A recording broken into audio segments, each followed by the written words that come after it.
लोकसभा चुनाव को लेकर आपका बड़ा एलआर मिशन 2024 के लिए ये सियासी प्लान आया सामने।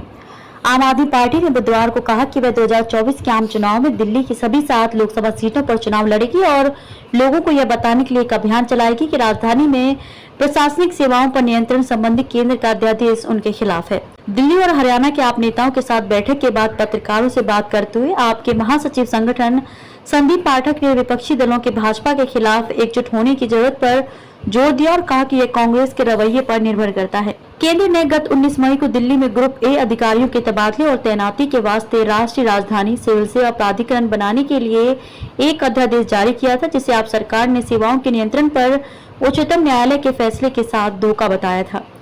यह अध्यादेश उच्चतम न्यायालय द्वारा दिल्ली में निर्वाचित सरकार को पुलिस, सार्वजनिक व्यवस्था और भूमि से संबंधित मामलों को छोड़कर अन्य मामलों का नियंत्रण सौंपने के बाद लाया गया था। शीर्ष अदालत के 11 मई के फैसले से पहले दिल्ली सरकार के सभी अधिकारियों का स्थानांतरण और तैनाती उपराज्यपाल के कार्यकारी नियंत्रण में थी।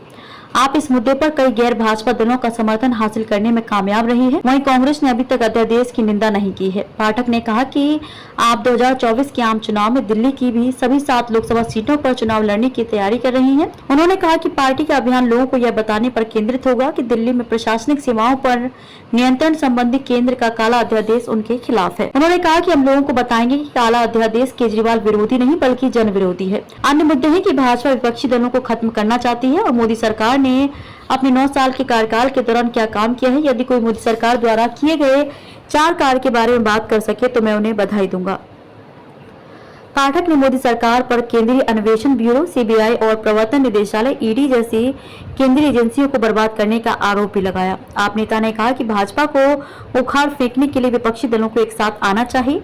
उन्होंने कहा कि हालांकि यह कांग्रेस पर निर्भर करता है। पाठक ने कहा कि यदि कांग्रेस खुले दिल वाली है और सभी को साथ लेकर चलने को तैयार है तो कुछ भी संभव है, लेकिन अगर वह अहंकारी है तो चीजें मुश्किल होंगी। दिल्ली के मुख्यमंत्री एवं आपके राष्ट्रीय संयोजक अरविंद केजरीवाल 23 जून को पटना में विपक्षी नेताओं की एक बैठक में शामिल हुए थे। हालांकि इसके तुरंत बाद आपने दावा किया कि कांग्रेस ने सार्वजनिक रूप से अध्यादेश की निंदा करने से इनकार कर दिया है और इसके कारण पार्टी के साथ किसी भी गठबंधन का हिस्सा बनना उसके लिए बहुत मुश्किल होगा।